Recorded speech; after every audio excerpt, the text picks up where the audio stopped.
What is up, guys? Kelpo back here again. I've got the earpiece in just in case someone calls. But I'm already on the move driving, a bit late to work. I thought I set an alarm this morning, but I didn't.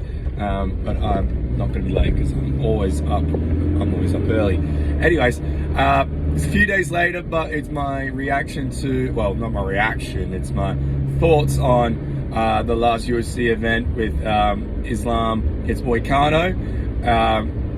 I actually watched most of the fights. I watched the prelims onwards, which I hadn't done in a while. I've just kind of been a bit like, just watched the last few fights, but I'm glad I got to sit down and actually watch prelims as well. And because I go against the consensus that I actually really love watching the fight nights.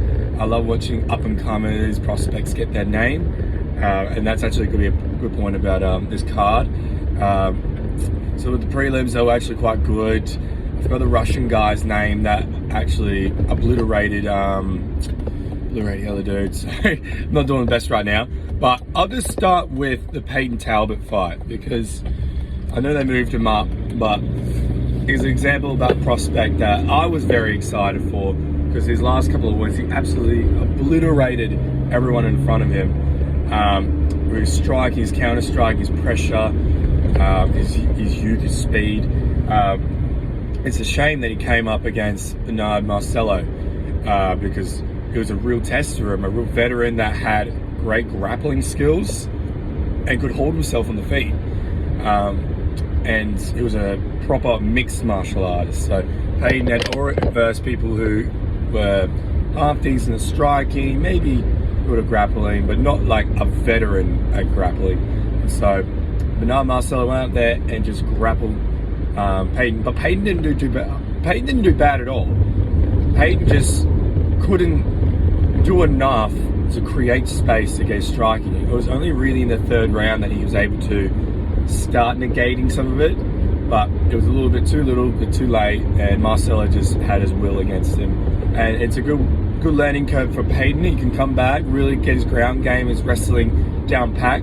I think he just really needed to bend those legs a little bit when he was in his stance because he was really up straight, which made it a lot easier for Bernard to get his legs. So if he had his legs a little more bent, had a bit more distance, less always pressuring, just more measured in his attack, I feel like he could do a lot better. And after that, we had Kevin Holland against the French fella, and I think everyone knew it was going to be Kevin Holland's fight. It's just whether or not Kevin Holland wanted to show up or not. It was all about really, Kevin's just a wild card. He doesn't just do a gameplay. He doesn't go out there to win. He wants to win in his own way. He's out there just to keep fighting and getting money.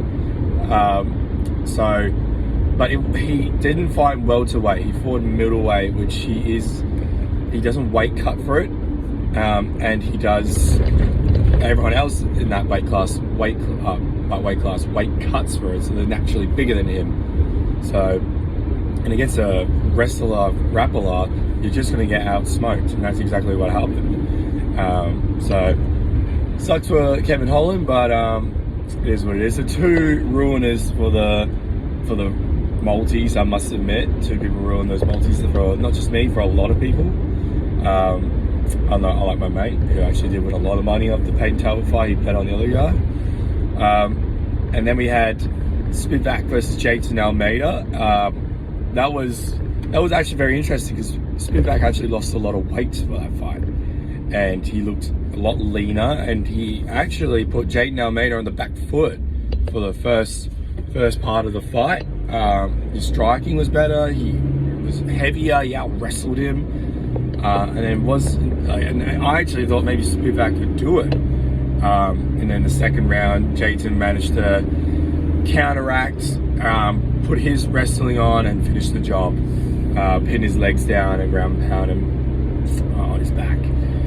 So well done for Jayden Almeida. It's another good win for him. He makes his way up the rankings. The next good fight for him, he would have to do maybe another top 5. Go up to the top 5 maybe. That would be a good spot for him to go next. And after that, I'm pretty sure we have Yuri versus Jamal Hill. and that was my fight of the night. Absolutely great fight to watch. Real stand and bang. You had Jamal's standard execution, simple tactics, simple striking, but effective against Yuri's chaotic style that can leave himself hanging or leave the other person on the ground. And it was absolutely crazy. They both eye poked each other. Yuri was looking dangerous in the first round. He had his hands up a bit more, still doing his weird chaotic style, but he had his hands up more, which created more defense really, but he would drop it a lot. But that's just, honestly, like, it could have been anyone's fight. To me, it was a real 50-50. It could have just been whoever landed the punches, and it was back and forth. Yuri won the first round, Jamal won the second round, and in the third round, Yuri just came back and won by spectacular fashion. The slip, cross, hook in that southpaw stance was just beautiful. It was absolutely crazy to do. On the feet the whole time. It was the only fight I didn't bet on, which is funny enough. But it was absolutely great to watch. I think Yuri needs another top 5 win from there to get another title shot, and he needs to win it in great fashion. Or he needs Ankalaev to beat Alex Pereira, and that'll give him his title shot. Jamal Hill, make the Khalil Roundtree fight, I reckon. That'd be great for them. Good 2 strikers, don't worry about getting taken down at all. And then from there we have Merab. We have Merab versus Umar Nurmagomedov, and I'm not gonna lie, I was going for Merab the whole time. I actually had Merab on points, and I was glad I did, because Umar, you can say Umar looked like the better actual fighter skill-wise. His striking was more effective, and his wrestling was next to none. But so he won the first 2 rounds, Umar, just from his striking and making sure he won the rounds. Third round, he was absolutely cooked, and this is where Merab's weapon comes into it, his cardio. So Merab isn't exactly amazing with striking or wrestling. He's just amazing at outworking people. And every time, even with my training experiences, I could be better than someone skill-wise, but by the time we sparring, I don't know, the 5th or 6th round, they're just absolutely pummeling me because I'm tired, and they might be more robotic and moving around, but they just outwork me. And that's sometimes just all it is. You don't need to be the best skill-wise. You can just be the guy who has the best cardio and the dog in him and just keep coming at you. And that's what Merab was. And it was amazing to see. And the first time for me in a long time, a Nurmagomedov or Dagestani had been defeated. And I'm not gonna lie, I was happy to see that. I'm a little bit sick of it. Islam and Khabib and everything are just so bloody good. It was just nice to see that Merab could out-wrestle and outwork a Nurmagomedov, which is just, it was great to see. So what's next for Merab? Well, that was his first title defense, and I think he needs to take some rest because he's fought 4 times in 11 months. The guy needs to rest. He had a busted up leg and it looked disgusting, so he needs to take a rest. But when he's rested and he comes back, the landscape of the bantamweight division should have changed a little bit. So it could even be the Sean O'Malley rematch. And for me, I think he makes easy work of Sean, not gonna lie. His style is like Sean's worst enemy. Umar could get another win and come back for another rematch. But the thing is, Morales actually beaten most of those guys in that division already. So I think he only needs maybe 1 or 2 more defenses. And if he really wanted to, he could move up to lightweight. But no, it's bantamweight. Yeah, he could move up to lightweight. Or he could face off against Pantoja and just get, to me, an easy win. Pantoja's great in his division, amazing actually. But moving up a weight class, Merab would just outwork him.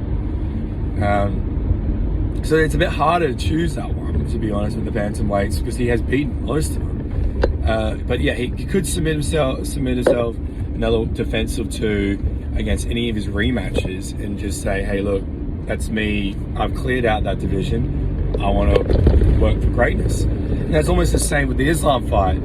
Great transition. Islam versus Renato Moicano, because Arman Tazoukian pulled out, unfortunately. And I I think everyone loves Moicano's personality, but everyone knew he is not level. He's not Islam that level or close to it just yet. But you could tell. I think he knew it as well. He went out there and just tried to outstrike him, and it was looking great for a minute. And then Islam's like, "Nah, mate, I'm not having any of this." Takes him down, submits him. Easy work for him, light work, and that's multiple times. Islam has come out and taken fights on short notice and won on short notice. So he is a pound for pound great. He will go down in the Hall of Fame. He is now increasing his title defenses. And where do we go from here? Islam, I reckon, has earned himself the right to move himself up a weight class.